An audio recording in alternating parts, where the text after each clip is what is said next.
여러분 안녕하십니까? 광복 70주년을 맞이한 올해 대한민국의 분위기는 어느 해보다도 남다른 광복절 기념을 준비하고 있습니다. 광복절 특수를 맞이하기 위해 곳곳에서는 축제를 준비하느라 온 나라가 들뜬 분위기에 젖어 있습니다. 그러나 정작 광복 70주년을 맞이해서 기뻐해야 할 독립유공자 후손들의 마음은 씁쓸하기만 합니다. 먹고 살기가 힘들어서입니다. 왜 먹고 살기가 힘드냐고 묻는다면 가난하기 때문이죠. 왜 가난하냐고 묻는다면 씁쓸한 미소를 보입니다. 모든 재산을 독립운동하는 데 사용했다고 말하지 않습니다. 독립군이어서 일본군에게 재산을 모두 빼앗겼다고도 말하지 않습니다. 독립운동을 했던 할아버지 할머니가 자랑스럽고 목숨 바쳐 나라를 되찾은 것만으로도 기쁘게 생각합니다. 알아주지 않는다고 원망하지도 않습니다. 하지만 독립유공자 후손들의 눈에는 어느새 눈물이 흐릅니다. 이들의 눈물에 비친 현실이 무엇이었길래 서러운 눈물을 흘리고 있는 걸까요? 이들의 할아버지와 아버지들은 집안의 몰락을 감수하면서까지 조국을 위해 독립운동을 했습니다. 있는 재산 없는 재산 독립자금으로 내놓기도 하고 일본군에게 강탈당하기도 하고 이렇게 저렇게 재산이라는 재산은 한 푼도 없이 모두 날아가고 재산만이 아니라 조국을 위해 목숨까지 바쳤습니다. 이런 이들이 독립운동을 했다는 이유로 많은 고통을 받으면서 조국을 되찾았는데 기다리고 있는 것은 홀대와 가난이었습니다. 교육마저도 소외돼 열악한 삶을 살고 있습니다. 독립유공자 후손의 44%가 초등학교를 졸업하거나 중학교도 중퇴하는 등 고등학교 문턱조차 밟지 못했습니다.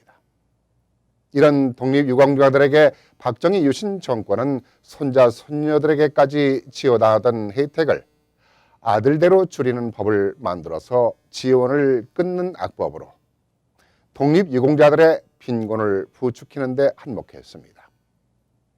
다행히 지난 2년 전에 독립유공자 지원 혜택법을 증손자, 증손녀까지 혜택을 부여하는 법안이 개정되었습니다마는 이들에게 지원되고 있는 금액이 최저 생계비에 훨씬 못 미치는 월 25만 원입니다. 건국 포장이나 대통령 표창을 받아야 40만 원에서 70만 원 정도 지원받는 게 고작입니다. 이마저도 10여만 명에 이르는 독립유공자들이 국가로부터 인정받지 못하고 있는가 하면은 불과 14,000여 명만이 유공자로 인정받고 있고 이 가운데에서도 7,000여 명만이 쥐꼬리만한 혜택을 받을 뿐 나머지는 말만 유공자지 아무런 혜택을 받지 못하고 있습니다. 예전에야 나라가 가난해서 그랬다고 하지만은 지금 세계무역 수출 7위니 GDP 13위니 하면서 경제 부흥을 이룬 대한민국이 복지기금을 100조가 넘는 예산을 가지고 있으면서도 조국 광복을 위해 희생을 바친 애국지사 후손들에게 주어지는 혜택이란 최저 생활비에도 못 미치는 지원을 하고 있으니 유공자 후손들에게 맺힌 눈물이 왜 서러운지 조금은 알 것 같습니다. 이러니 독립운동을 하면은 3대가 망하고 친일 활동을 하면은 3대가 흥한다는 말까지 나오고 있습니다. 말이 아니고 사실이고 현실입니다.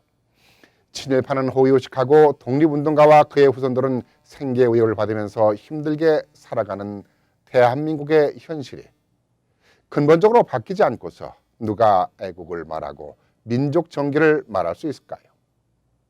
광복 70주년은 순국 소년들의 묻힌 진실을 파헤치고 독립유공자들이 더는 가난하지 않게 살 수 있도록 보살피는 시간이 되었으면 합니다.